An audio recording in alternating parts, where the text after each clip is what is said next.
Okay, before we dive in, do we have any public comment on items not on the agenda? I actually do have something to add that's not on the agenda, and Park County is in. Woohoo! Way to go. So just got off the phone with the Park County Board of County Commissioners, and they voted to set a public hearing on our proposed Big Sky Passenger Rail Authority resolution. So this is so great, Dave. Congratulations. Fantastic news. Did Bill Berg lead the way, or did the others kind of come along willingly? They all came along willingly, and Bill Berg did lead the way. So as it now stands, I hope to meet with the Butte Silver Bow County leadership next week. I did give folks until this Friday to get back to us, but we'll grant a slight dispensation for Butte Silver Bow County, and if we don't hear from anyone else by then, by the end of next week, they're going to have to catch a ride in the caboose. So we move forward. It makes such sense that Park County would be in. Could really imagine this as a boon to their economy. People getting on the train in Seattle and getting off in Livingston and renting a car and enjoying themselves in Livingston before heading to the park. Yep, exactly. Great thing. Lewis and Clark or Andy Hunthausen, you said that they were a little cool. What was their reason? Cool might be over exaggerating their temperature on this. It might be slightly less than cool. No. Lewis and Clark County appears like they will not be of much support here, and which is sad to say that the other urban counties are as tepid as they are, and will be followers, not leaders, as opposed to some of the more rural counties. But and they didn't offer anything that would make them more comfortable, or something about the project, the proposal that would.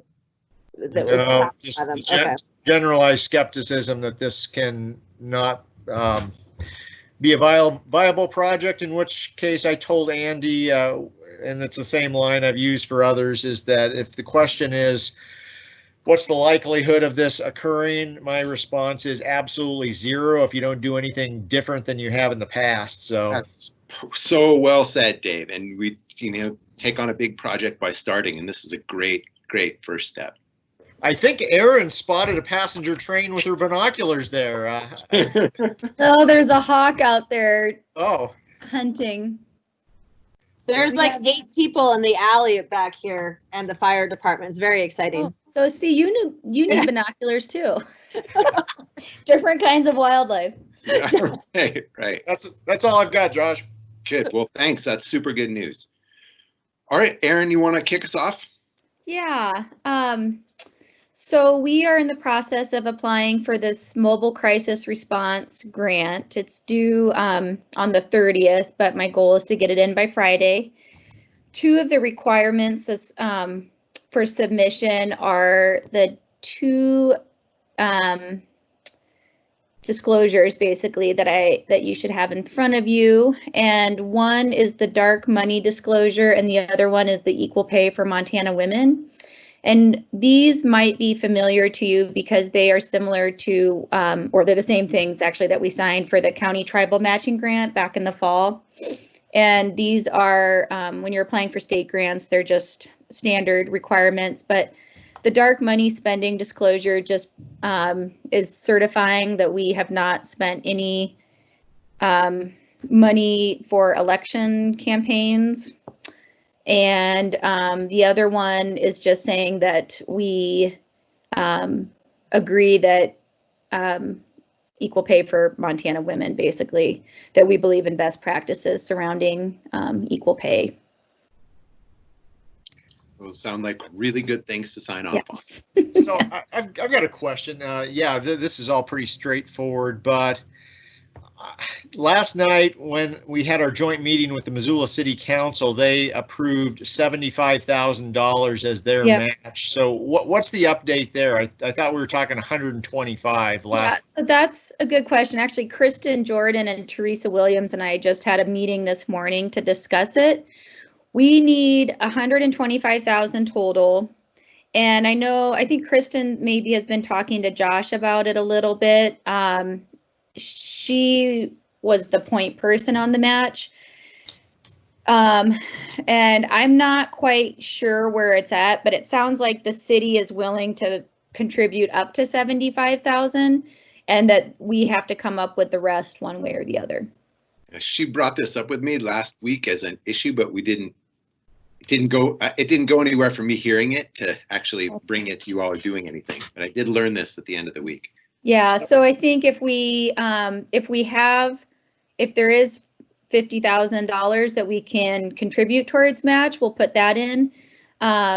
If not, then we'll just request 75,000 as a kind of I don't want to take up the whole meeting, but we also have those SAMHSA funds that we talked about that were the COVID related that the state allocated to us, and we met, and Terry Kendrick was there from the Strategic Alliance, and they had the idea about doing something for youth crisis services, and then we were going to give part to the youth crisis services and part to the mobile crisis response. Does this sound familiar? Yeah. Okay. Yeah, so how well, yeah, I think I just saw Andrew reaching under his desk for the $50,000. Yeah. But You do have this, commissioners, as a requested budget enhancement in your FY21 budget deliberations. This was one of the things that Kristen presented. Remember, she presented the entire amount because we weren't sure what the city would potentially contribute. So we'll reduce that budget request by the city's amount. And then obviously you have not made a decision on your FY21 budget at this point. Aaron, can you describe the SAMHSA? I remember the acronym, but I don't remember the. Yeah, that's the, so the state applied for a grant from SAMHSA, which is the Substance Abuse Mental Health Service Administration. And they and they successfully received funding for crisis mental health services related to COVID. And as part of the county tribal matching grant, one of the communities that get that, we got $130,000. 70% of that needs to go to like crisis services for people who are have co-occurring or substance use or pretty severe disabling mental illness. 20% can go to just anybody in crisis, and then 10% has to go to healthcare providers who are experiencing mental health issues related to COVID. So we were going to, when we had that conversation, I think it was going to just split it, and half was going to go to mobile crisis, half was going to go to the youth crisis coordinator, I think is what the Strategic Alliance was calling it. But then last week I met with them, and it was some of the group from that Strategic Alliance, and we had just had a meeting about the reporting requirements as part of that funding. And Terry felt like the reporting requirements were just a little bit too much and to start a new program. So they decided to put their support behind the mobile crisis response. And so I think all of that money, besides what's required to go to healthcare providers, will go towards mobile crisis as well. So how much does that cut much into that 50,000 then? No, because we can't use grant funds as match. Okay. So yeah, so the 50,000 does have to come in from local folks, basically. But the nice thing is that it can beef up the response that we're going to have. Okay. So we would just have to at a later date talk with Andrew about what options those would be there for that. Yeah, well, it sounds like from what Chris said that Kristen put it in her budget for next year as an enhancement, so that if that can be used as match, or if that gets. Does the timing work? Does the timing work? So yes, it would. When we have to have the match in by, I guess, better way to say it. I mean, we can just say that it's put, I mean, we just have to, I can put in there that we have it requested, and then the grant would start September 1st. Okay. Karen Harrison has her hand raised. Is Oh. something to say about this? I apologize for interrupting. I'm in between another meeting and this one I have to get back on in 6 minutes. Do you want me to try to get back in toward is your meeting over at 11? It is. Do you want, Karen, if we want, we can vote on Aaron's thing right now and then jump to you. Okay. And then we'll just do Diana after Karen. Okay. All right. I'll move that we approve that the chair sign the required documents required for the mobile crisis unit grant application. Second. All in favor? Aye. Aye. Thanks, Aaron. Thanks. And we'll give you an update as we move forward. Yeah. Thanks, Erin. Thank you. Okay, Karen. Hi, you guys. Just the EAP, of course, came up for renewal this year, and we typically do a 3-year contract with John Parsons with Sapphire Resource Connect. He's maintaining the same exact hourly rate. We are charged by the hour of usage, so we don't pay a fee per person per month. It did go pretty high this year, but that's because it's getting used a lot. We budgeted a little more for it this coming fiscal year. We did compare it to another company that's outside of Montana and had a pretty close price for similar number of visits. But what I didn't like is that you have to go through a call center and then they assign you to a counselor. So you have to tell your story twice. And being local, we have about 20 counselors here in Missoula County, and I was just able to add a psychologist for law enforcement who's been in law enforcement, and that's been a real added plus. And that was simply a phone call, and it got done within about 24 hours. So I'd like to stay with this Sapphire Resource Connect. The price is extremely comparable. It's for 3 years again. We've always had a very good relationship, and the dollars stay local. They're not going to Portland, Oregon. And they also wouldn't share who their counselors were, the other company. So that was kind of frustrating. So if you're in favor, I'd like to stick with what we've got and continue on for another 3-year contract. I would move that we authorize the chair to sign the renewal contract. Second. All right. All in favor? Aye. Aye. Okay, thank you. Thanks, Karen. Thank you. Got 3 minutes left. All Thank you, you guys. right, Diana. Hi. So this is a letter authorizing Missoula County to join the County Climate Coalition, which is a group of counties around the country committed to addressing climate change. Currently has about 30 members in a number of different states, none yet in the state of Montana. Missoula County was invited to join recently. They reached out to us as a result of the commitments we've made to addressing climate change, specifically the 2 resolutions that were adopted in 2019. There's no cost involved, no particular commitment involved, but I think there could be value here as an information sharing venue. So I'll just be brief about that. I will say regarding process, unfortunately, we've had a delay in our civic clerk approvals here, and Erica has not yet had the chance to sign off on this. I did talk to Chet right before this meeting. He suggested, since it was on the agenda, I go ahead and share it with you. However, if we need to hold it over to another admin meeting, I'm not sure how to proceed in terms of process, but we can certainly bring it back once all of those approvals have been obtained. Great. Hey, before we go further on this, Diana, I just wanted to say what a great job you did last night in that joint meeting. Super professional, thorough, informative. Made me proud of all of our both city and county government. So good work. Thank you. I appreciate that. Yeah, Excellent. likewise. Great work, Diana. Yeah, very proud of the work Missoula County and City of Missoula are doing on climate. Absolutely. Tip of the spear again. And did I hear you say, Diana, we will be the first in the state of Montana to join on with this County Climate Coalition?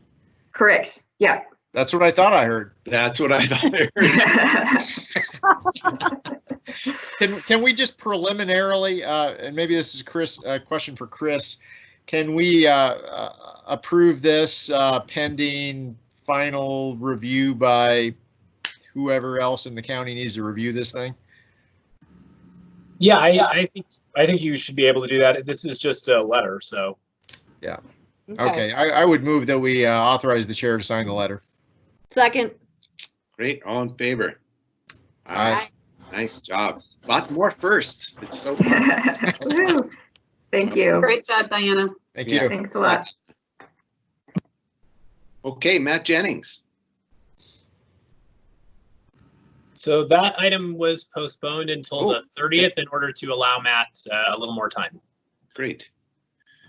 So, Chris, we have a whole bunch of these employment things. Do you want to read them, and can we do them all at once? What would your advice be? You can absolutely do them all at once. These are renewal of current providers and others at Partnership Health Center. Their contracts for employment are all slated to expire June 30th. So they are kind of, for lack of a better term, in the time crunch that always happens at this time of year for them in order to get all their providers renewed and their other contract employees by that deadline. That's just the way their process works for that. So you have a host of agreements, but they are all renewals to the best of my knowledge for both providers and then some of their high-level staff that's working in the clinic in various roles. So, and that's items number 6 to 14. Yeah, I think it's items like 5 or 6 through 14 are all PHC employment contracts, and you'll see this for the next couple of agendas. Okay. 5 through 14 are the 5 right through numbers. 14. Nicely done. Should we keep these people employed? Second, or I move that we keep these people employed. Okay. Okay, I'll second 5 through 14. All right. All in favor? Aye. Aye. Thanks. Thank you. Thanks, Chris. Our own Sarah Bell. Good morning. Morning. I just have some board appointments for you today. So the first is the Parks and Trails Advisory Board. And we just have terms that are ending on June 30th. And you did one interview for a new applicant. Her name was Susan Mace. So I'll just run through real quick what needs to happen. So there's 4 terms that are ending. And those terms are for Martha Yates, Chris Hale, Dan Morgan, Jim McLean. So Martha Yates is eligible to continue serving based on the bylaw revision back in 2012. She's technically served 2 terms, although she has been on this board since 2002. Chris Hale is eligible to serve 1 more term. He's served 2. Dan Morgan resigned from the board, so we need to fill his term. And Jim McLean is an alternate. So the way boards usually work is that as first alternate, he would then move up to that vacant seat that's been resigned by Dan Morgan.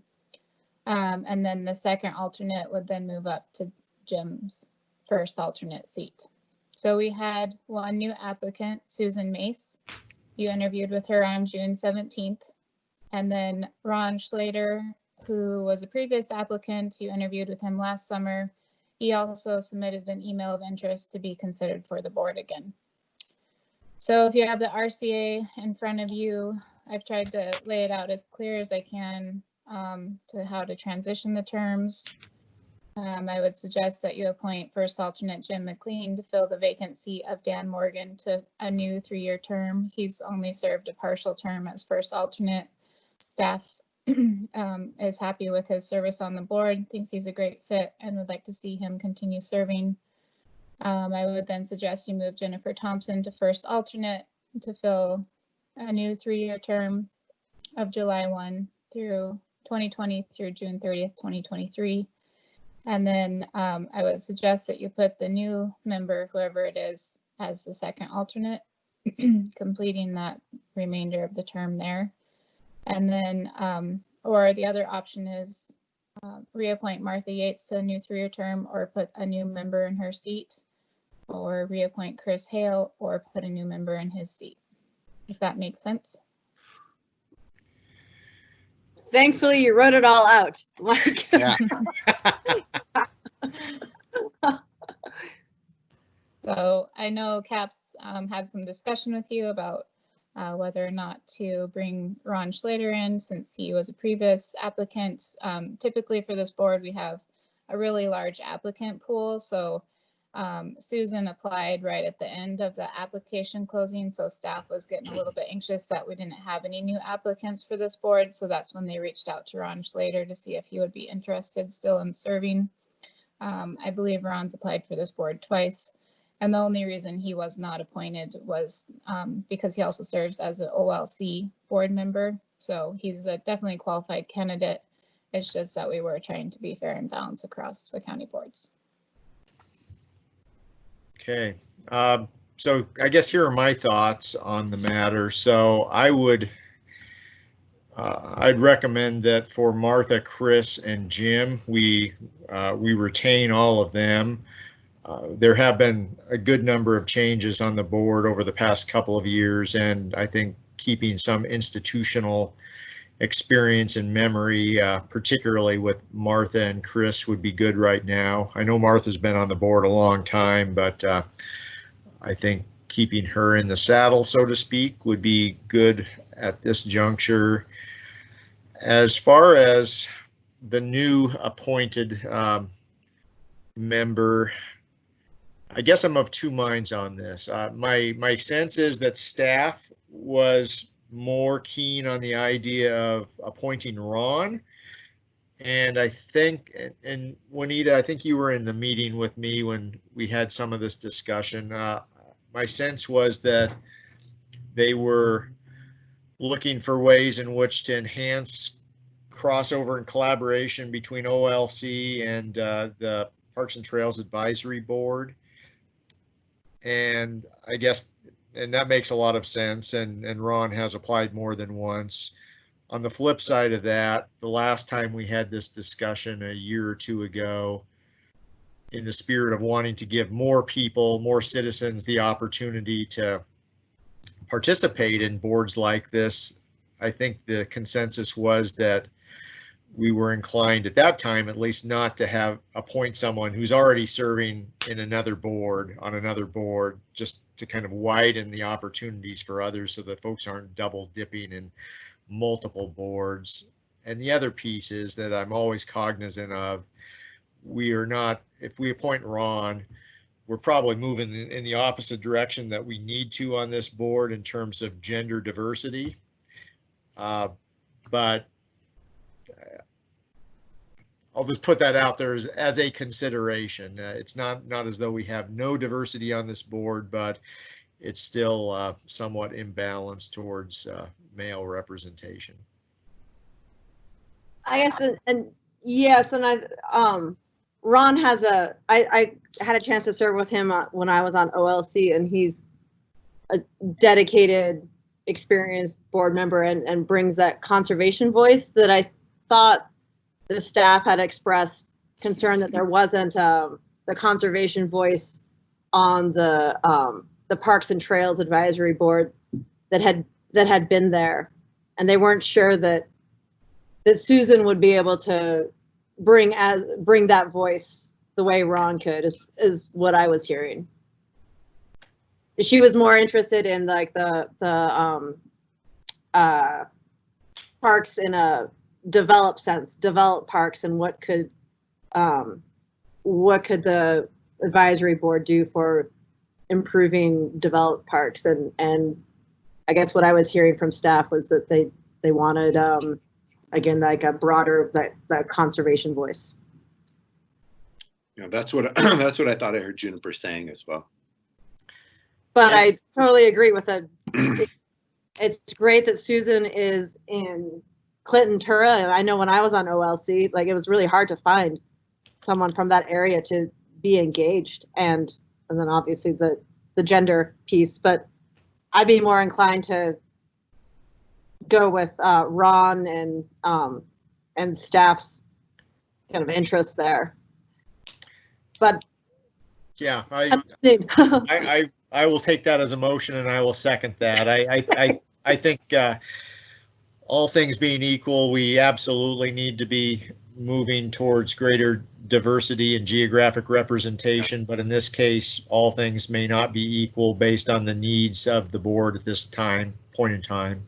That's well said, Dave. It's perfect.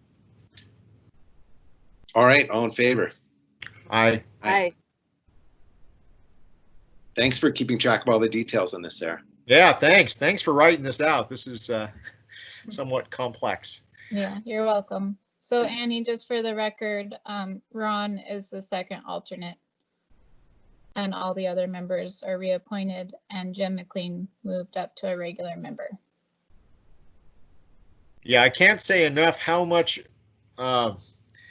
improvement we've had in this whole board process from 3 or 4 years ago in the pre-Sarah Bell days. So thanks, Sarah. I can't say enough about that either. Sarah Bell, you're awesome. Thanks. Okay, so the next fun one is the Seeley Lake Swan Valley Hospital District Board. So this was kind of a fun, I think, experience for all of us to learn a little bit more about this board and what they do and the good work that they are doing. So I think it all worked out for the best. Originally, John Addis did not want to continue serving as he has some changes coming up in his future, so he did not file as a candidate for the election. They were unable to recruit someone to file for the election, so therefore the term was vacant, which then left it to the commissioners to fill that vacant term. So we opened it up to applicants. John agreed to apply and he interviewed with you. He was willing to fill that seat until they could recruit a good member. And towards the end of the application period, we had an application come in from a really qualified candidate, and you interviewed with her as well, Georgianne McCoy. And I sat through that interview and also John's, just to learn mostly. And from my perspective, Georgianne is an awesome fit for the board, but I'll let you take it over from here. Okay, thanks. Yeah, I thought so too. I think this will work out perfect in that John was willing to, given his other commitments, step aside if a qualified candidate came along, and I think Georgianne is that candidate. And I certainly learned a lot in the process of interviewing these folks about what the Seeley Lake Swan Valley Hospital District Board is about, and we even had a little witty repartee with Walt Hill in the last meeting, so it's all good. Yeah, and Georgianne, I feel I'm excited. She's new to the community and she had a really great experience with the board, and she's excited about doing new things. And she has a medical background, which I kind of was getting the feeling that previous board members were just more concerned about HVAC and making sure that the building was functioning, which is really important. But I think she's going to bring some new energy, and I'm excited about where they'll go. So. Yeah, I would move that we appoint Georgianne. Second. All in favor? Aye. Aye. Great. Thanks, Sarah. Thank you. Yep, Thank that's you. all I have. Do we have any correspondence? I guess the one piece of correspondence you guys are already in the loop on, I responded to Diane Sands suggesting that she was wanting to have a discussion with our legislative delegation on issues of equality and criminal justice and such, and it seemed like that would dovetail nicely with our upcoming meeting with state legislators in July. So I let her know. Great. Can we put some other things on that agenda? Yeah, totally. Great. Yeah. I'd love to talk about the marijuana initiative, specifically tax money coming back to us. Like how do we jigger that? And Ann or Chris, are we extending an invitation now that we're post-primary to all of the candidates also? Yes, we talked about waiting until we got through the primary to do that. So July, I guess September would be the meeting after.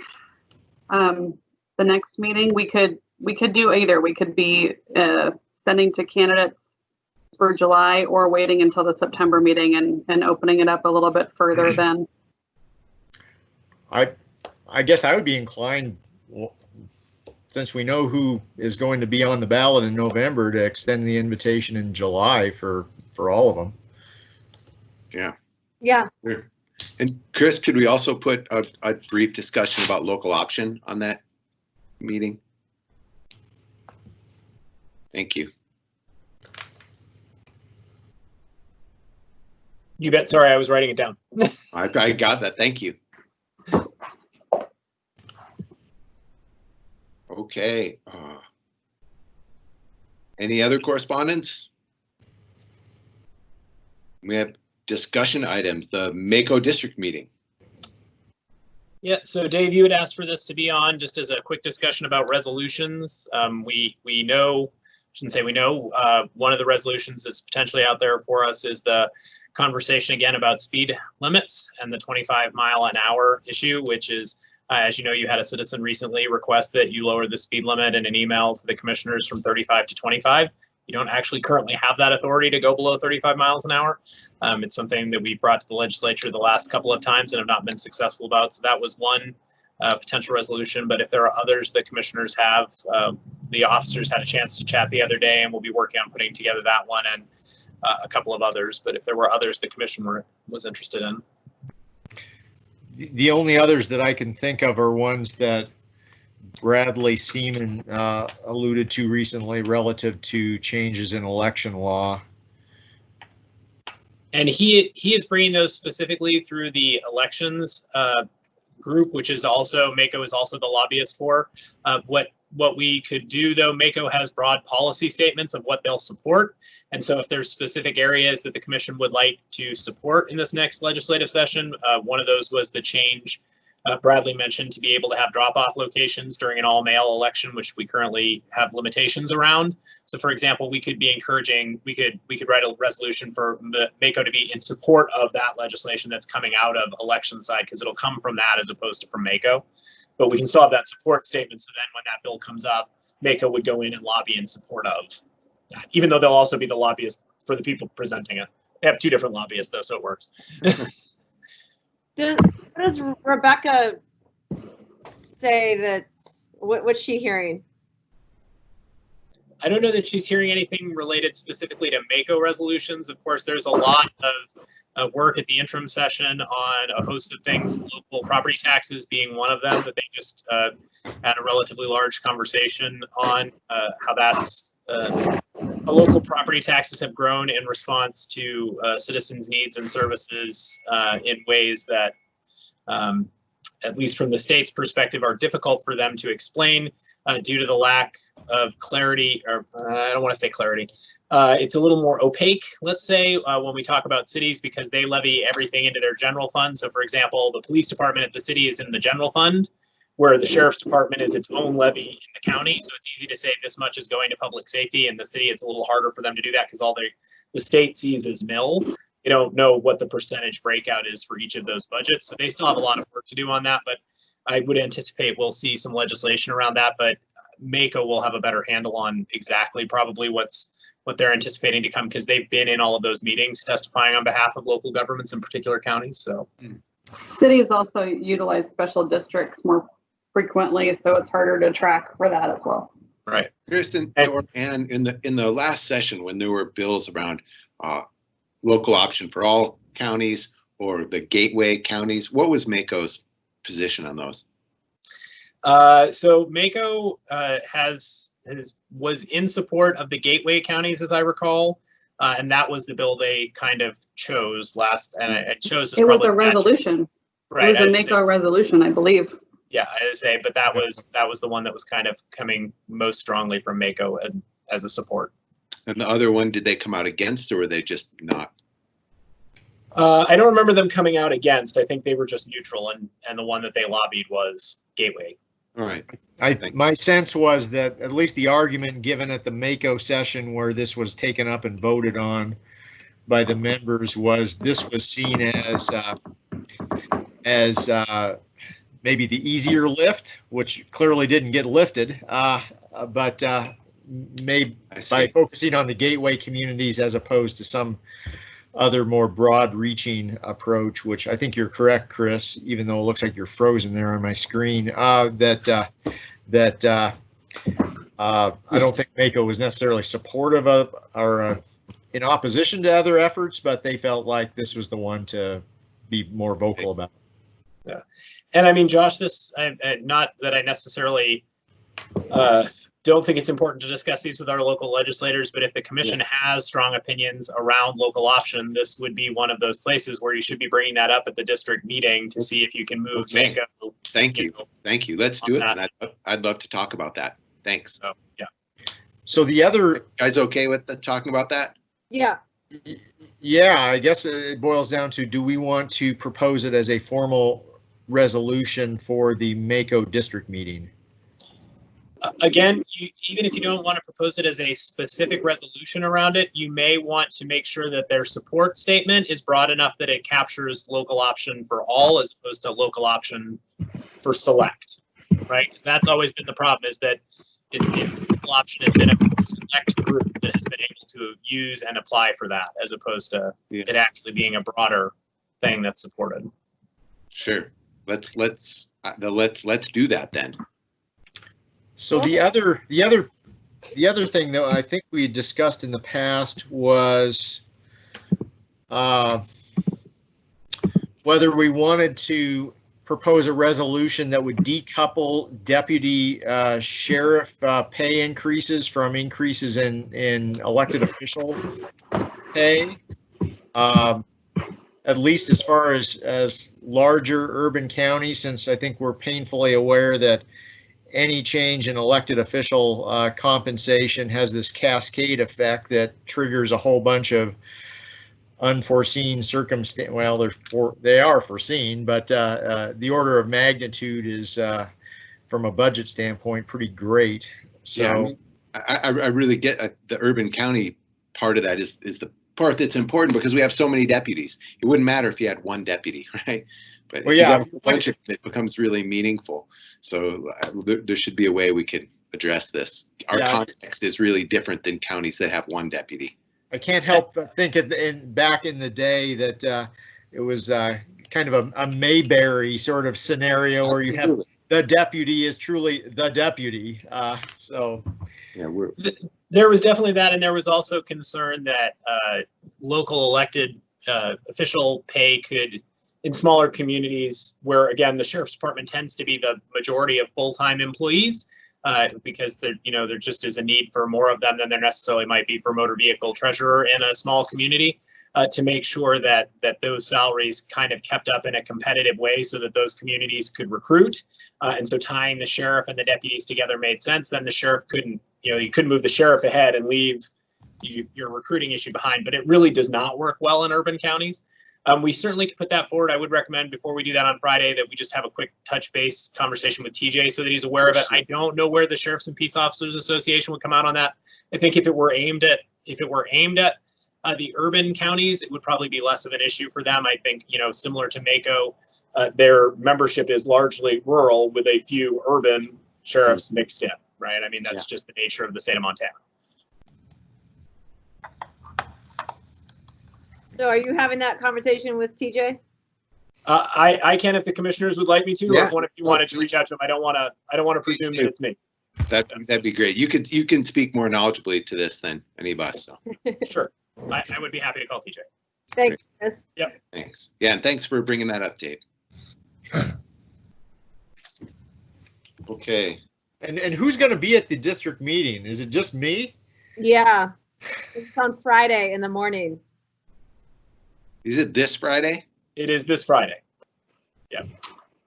Yeah. So Dave, right, as I say, the chief officers will be there. So you won't be alone from Missoula. There just won't be another elected who can talk. Yeah. Well, maybe I'll jump in a little bit to. I have to look at an agenda, because is it like all morning, Friday morning? 10 to 12, I believe. I wonder if I could jump in just for a piece to talk about at least local option. The CJCC meeting is on Friday. correct? Yes, the 26th. Yep. Yeah, so I was actually gonna see who I'm scheduled to be at both of those things, so I need to figure out where I'm gonna be. At both of those things. You just told us. And Dave, I did actually, have 2 laptops going at one point yesterday, so.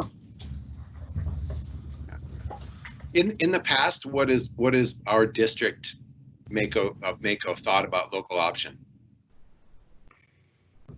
Phew.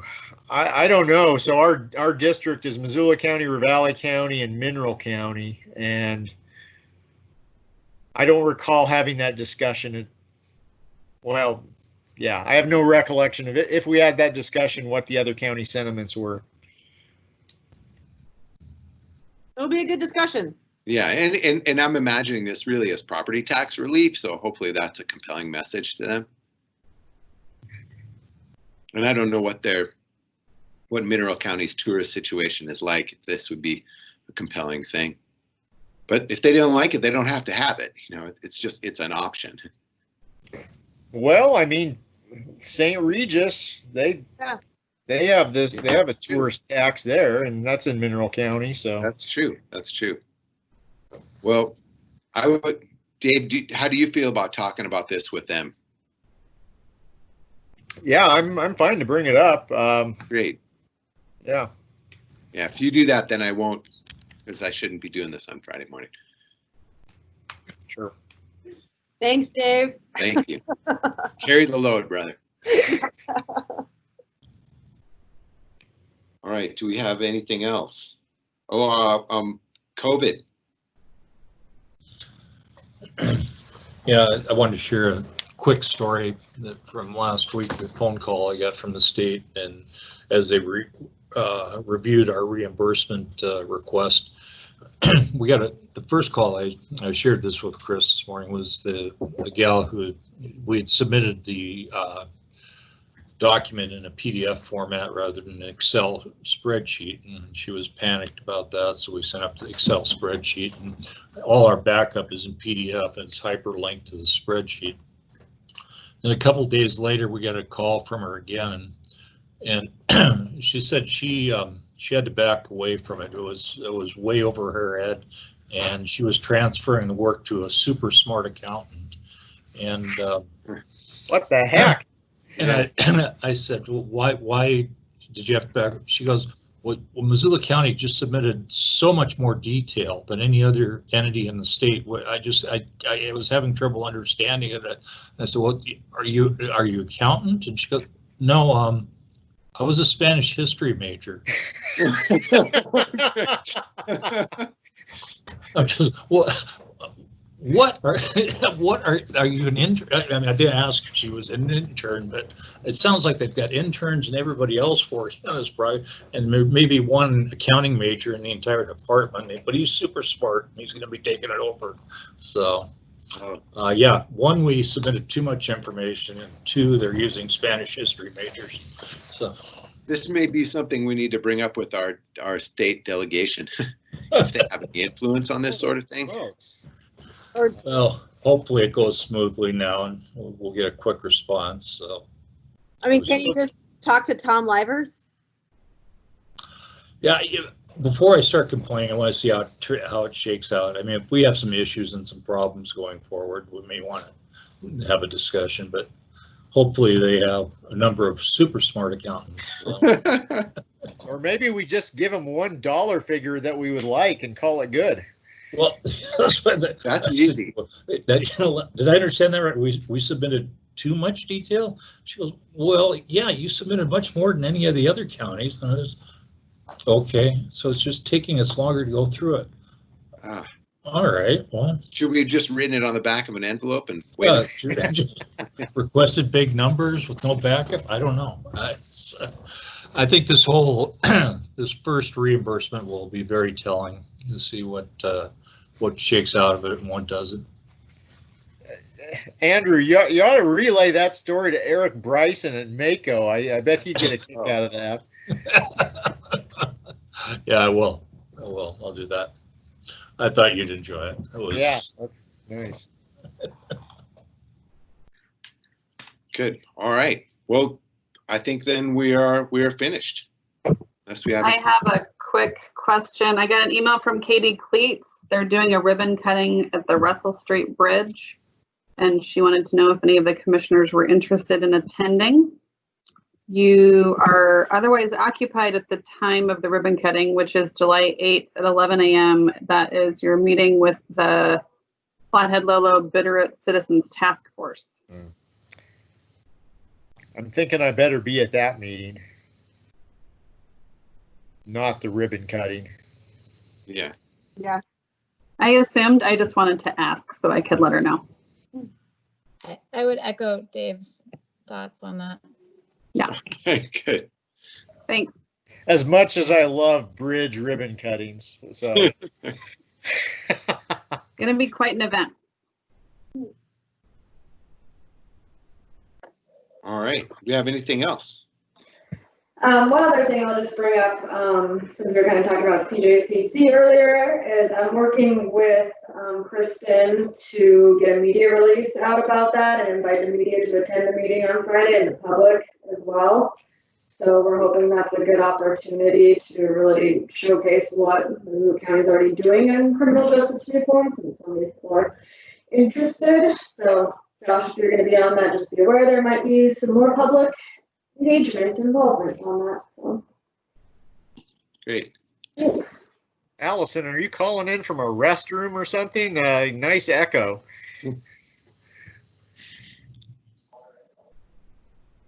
Hey, Josh, are you for sure going to attend that CJCC meeting on Friday? It's virtual. I don't know. I'll talk to Kristen first. Okay.